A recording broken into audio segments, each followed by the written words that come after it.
নকশা লাইভের সকলকে স্বাগত।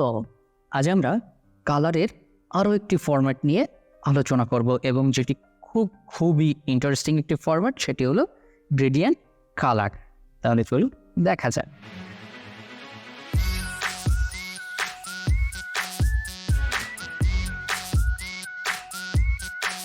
পূর্বে আমরা ফিল এবং স্ট্রোক কালার সম্পর্কে জেনে নিয়েছি।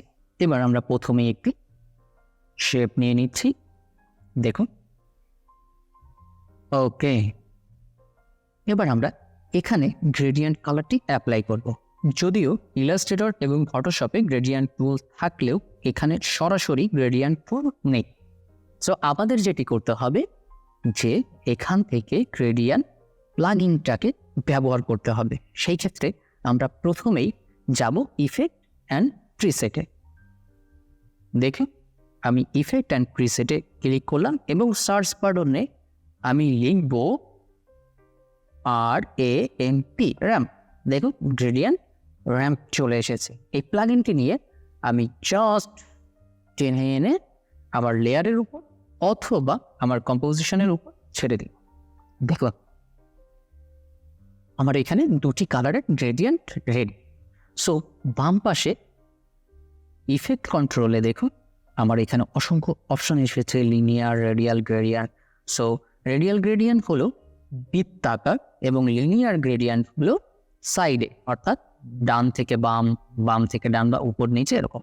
আর যে দুইটা কালার রয়েছে, অর্থাৎ একটি কালার হলো আপনার মিডিলের জন্য, একটি বাইরের জন্য, অথবা বাম পাশে একটি, ডান পাশে একটি। জাস্ট কালার বক্সটির উপরে ক্লিক করলে একটি ডায়লগ বক্স আসবে পূর্বের ন্যায়, সেখান থেকে আপনি আপনার পছন্দের মতো কালারটি নিয়ে নেবেন।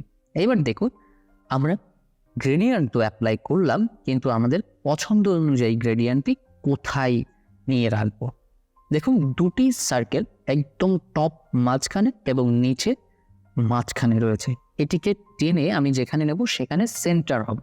দেখুন, আমি টেনে মাঝখানে এনে ছেড়ে দিলাম। সো এটি সেন্টার থেকে আস্তে আস্তে বেরিয়ে যাচ্ছে এবং নিচের যে সার্কেলটি অর্থাৎ অ্যাঙ্কর পয়েন্টটি, এটিকে টেনে আমি যদি ডানে বাই নিই তাহলে বড় হতে থাকবে। এরিয়াটি দেখুন অনেক বড় হতে থাকছে। অর্থাৎ গ্রেডিয়েন্টটি আপনি কিভাবে কত পরিমাণে চান সেটি নির্ভর করবে আপনার উপর এই অ্যাঙ্কর পয়েন্টগুলি এডিট করে, অর্থাৎ ডানে বায়ে সরিয়ে। সুতরাং আশা করি বুঝতে পেরেছেন যে কিভাবে সহজে একটি গ্রেডিয়েন্ট ব্যাকগ্রাউন্ড বা কোনো অবজেক্টের উপর গ্রেডিয়েন্ট ব্যবহার করা যায়। তাহলে চলুন আমরা পেন টুল সিলেক্ট করি, জাস্ট একটি সিম্পল শেপ নিয়ে নিই। যদি কখনোই আমরা আমাদের অবজেক্টগুলোর উপর অ্যাপ্লাই করতে চাই তাহলে কী হবে? একদমই সেম। আমরা পূর্বে যে ব্যাকগ্রাউন্ডটি গ্রেডিয়েন্ট করলাম এটাও সেম।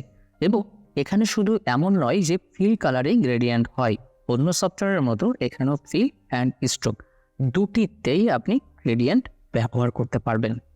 সেই ক্ষেত্রে চলুন আমরা শেপটি রেডি করার পর এখানে গ্রেডিয়েন্ট অ্যাপ্লাই করে দেখব। তাহলে আমাদের গ্রেডিয়েন্ট এবং কালার নিয়ে আর কোনো সমস্যাই থাকবে না। তো চলুন, আমাদের শেপটি মোটামুটি রেডি। জাস্ট আপনাদের বোঝানোর জন্য একটি শেপ তৈরি করলাম এবং গ্রেডিয়েন্ট র্যাম্পটিকে ধরে এনে আমার কম্পোজিশন প্যানেলের উপর, অবজেক্টের উপর ছেড়ে দিলাম। দেখুন, পূর্বের নাই দুইটি কালার দিয়ে, সাদা এবং কালো কালার দিয়ে আমার গ্রেডিয়েন্ট অলরেডি চলে এসেছে। এবার আমি আমার পছন্দের কালারগুলো সিলেক্ট করে নিলাম। সো আমি কালার বক্সের উপর ক্লিক করার পর আমার পছন্দের কালারটি চয়েস করে নিলাম। দেখুন, এখানে একটি সফট গ্রেডিয়েন্ট তৈরি হয়েছে এবং এই অপশানগুলি দ্বারা আমি এর পরিবর্তন করতে পারি। দেখুন, আমার সেন্টার রয়েছে উপরে এবং নিচে। আমি এটিকে টেনে আমার অবজেক্টের মাঝখানের দিকে এনে রাখলাম, তাহলে কি হলো, মাঝখানটা বেশি লাইট হলো। সো আমার যেখানে আপনার প্রয়োজন, আমি জাস্ট আপনাদেরকে রুলসটি বলে দিলাম কিভাবে এটি করতে হয়। দেখুন, আমি রেডিয়াল করে নিলাম, অর্থাৎ সেন্টার করে নিলাম। আমি এই বিন্দুটি যেখানে দিব সেখানে লাইট বেশি হবে, কারণ আমরা মাঝখানে লাইট কালার ব্যবহার করেছি এবং বাইরের দিকে ডার্ক কালার ব্যবহার করেছি। দেখুন, আমার অবজেক্টটি উপরের দিকে লাইট কালার এবং নিচের দিকে ডার্ক কালার হয়েছে।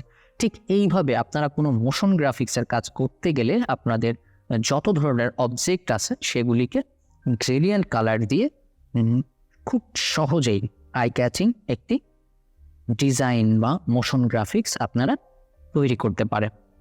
সো আশা করি কালার এবং গ্রেডিয়েন্ট কালার অ্যাপ্লাই আপনাদের আর কখনো কোনো সমস্যা হবে না।